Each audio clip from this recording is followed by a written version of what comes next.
everyone. Hi. We've just arrived at Rainbow Beach again for another short stay, but we thought in this video we want to show you how we go from pulling up to having our camper van site all set up. When we arrive to when everything is finally done and we're ready to sit down and have a cuppa. Step by step. Step by step. Yep. And after that we want to have a look at some of the camper van essentials that we go and take away with us on each trip. So let's get to it. Let's go get set up. Let's do it. Yeah.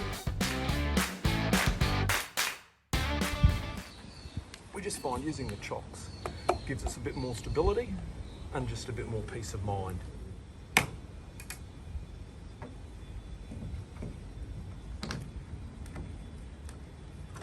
Okay.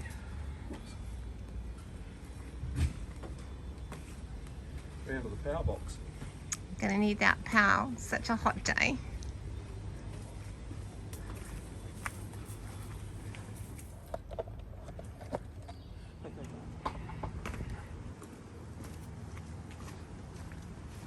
Okay, so this is a new silage hose. We haven't used it before.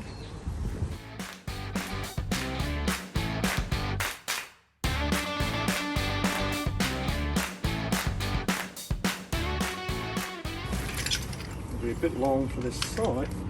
That's okay, we'll make it work.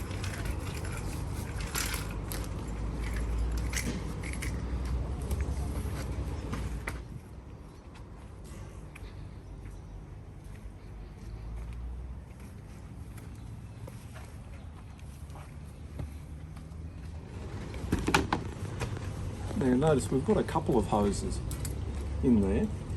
That's because this has been the odd occasion when the standard 10 metre hose wasn't long enough, so we always carry an extra one with us. And that plastic crate provides a great waterproof container. It does. Oh, because we have to store all of the hoses in the van.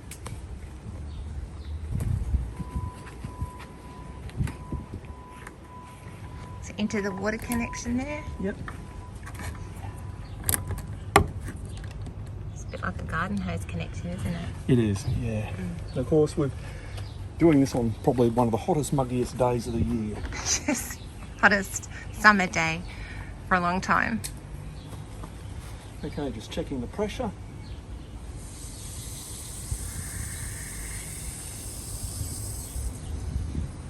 So you're turning it on slowly? I've turned it on. I don't turn it on all the way. I turn it on about 40% of the way. So we'll go inside and we'll check the water pressure. Yep. Some of the air out. That's all good. So the first 4 things that we've done is we've gone, we've put the chocks under the wheels. We've connected the power lead. We've connected the silage hose. And we've connected the water. And while I've been doing that, Linda's normally out putting out the matting, the chairs, and setting up the table outside. First thing, put the matting out.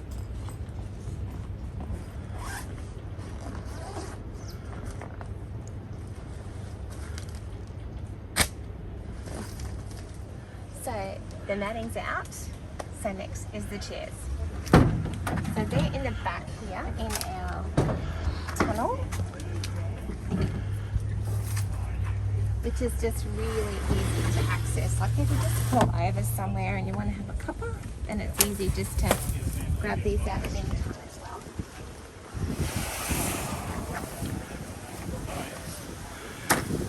So Linda's put the table out, she's got the chairs out.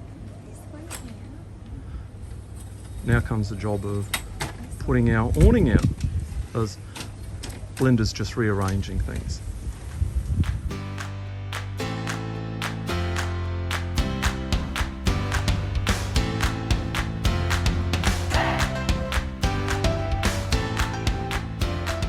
From time to time, we'll also use a privacy screen as well.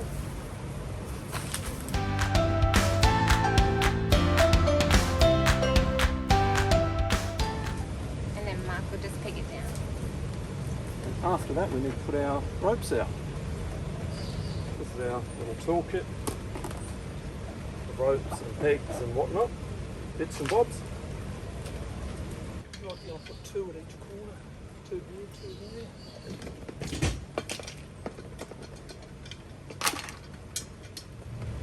We're using corner ropes, they give a bit more stability, as do the sand pegs as well.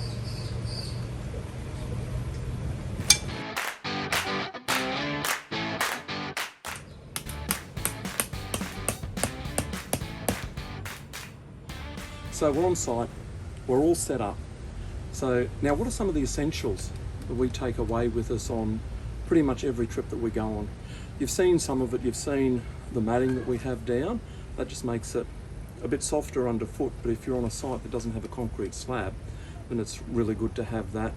You've seen corner ropes, we've gone to corner ropes instead of single ropes because that just gives a bit more stability for the awning, which is fairly lightweight awning. We always take away the privacy screen. We haven't used it too often, but we've got it out today. We have the sand pegs. I find that sand pegs are a lot more stable and sure than just having metal pegs in the ground. But some other essentials that we take away as well. A non-oily lubricant. And that comes in really handy because I've had to use it on the arms for the awning because sometimes they can get a bit stuck, so that's freed them up. And I also use it on the electric step as well, so that's just really handy to have, and I always leave it in our camper van. Something else that's invaluable, you've seen the chocks that we use under the wheels, but you know, not every site that we go on is perfectly level, and so we always carry 2 leveling ramps as well. We have had to use them, and the times that we use them, we're just really glad that we've had them there. Something that my wife is enjoying right now is a fan. Now, we're not endorsing any particular brand of product, these are just the different products that we use. So it's a very hot muggy day, so my wife's enjoying our 12 volt fan at the moment, so I might put it on the table so we can both benefit. But if people want to pay us money because we're talking about their products, it's fun as well. Yeah, true. Now we've also got interior privacy screens, fitted custom made privacy screens, and I'll put a photo up for those, and they're really good because they completely cover the front windscreen, the side windows on the doors and the rear doors as well, so we can have complete privacy at night, and they fit perfectly. They're good for insulation too, they keep the heat out and they keep the cold they do. They out as well. They help it to be a bit cooler. And 2 very important ones, sachets for the cassette toilet. Now sometimes you're tempted to cut corners and not use the sachets. Let me tell you, when that toilet is starting to fill up, you're going to be so glad that you've put in a fragrance sachet that not only deodorizes but also helps to break down the waste. And if ever you've emptied a toilet cassette, you'll know what I mean, and you're always glad to have that waste being broken down. And the last thing is actual proper toilet paper. Yeah. Because again, like this isn't cheap. It's about $2 a roll, so it's about $15 for that pack of 6. Again, I don't know if there's any other brands or not, but this is the one that we use. We did actually, on one occasion, use household toilet paper. We tried it, didn't we? Because it's so expensive. Yeah, we tried using it because, like I say, this is expensive, but alas, using household toilet paper in an RV cassette toilet is not a good idea. Yeah. Because I found that the paper didn't break down. When I went to the dump point to empty out the toilet, the paper was stuck inside, and I had a wonderful job cleaning it out, and I'll let your imagination sort the rest out. I haven't had the pleasure of emptying the toilet cassette yet, so that's okay. I don't mind. Yeah, we all have our jobs here. We all have our jobs. That might be coming, hey? No, so they're the essentials that we do take away with us. Oh, one other one that my wife is indicating right now as well. It's off camera. You're right. I'm sitting on my glasses. Bad idea. Is the ladder. Ladder. So we actually got this At Longreach. When we're out at Longreach. Yeah, Mitre 10 at Longreach. If you check out one of our other videos, what went wrong, you'll see there that we had an issue with our awning. And so when we were out at Longreach, we actually went to Mitre 10 at Longreach and bought a step ladder. And we just have it stored all the time in the van, because if you're needing to reach up to a higher space, they are just really invaluable to have. One of the other things that I forgot to mention that we also take away on every trip is what's called an Air Hawk Pro. It's a portable compressor. It just means that we can check tyre pressure on our vehicle at any time, and so I've always found that's a really good idea to take it away, especially if you're going on a long trip.